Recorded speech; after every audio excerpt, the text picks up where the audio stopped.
যারা চাঁদাবাজি করো, মস্তানি করো, আমি বুঝি না তারা কি জাতের লোক, গায়ের রক্তটা কিসের, মানুষের রক্ত না পশুর রক্ত? চাঁদাবাজি করতে যাও কি জন্যে?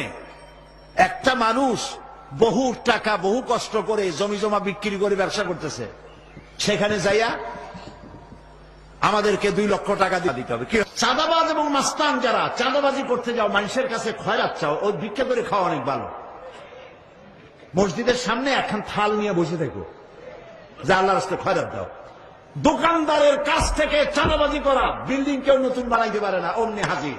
গলায় সোনার চেন, হাতে কতগুলা আংটি, তারপরে হাতে মোবাইল, গলায় সোনার চেন। শহরের মহা উল্লুক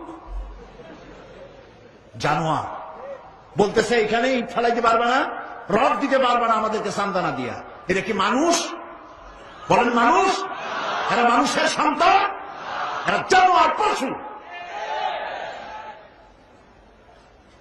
চাঁদাবাজ এবং মাস্তান, সন্ত্রাসী, ইসলামে এদের কোনো স্থান নাই।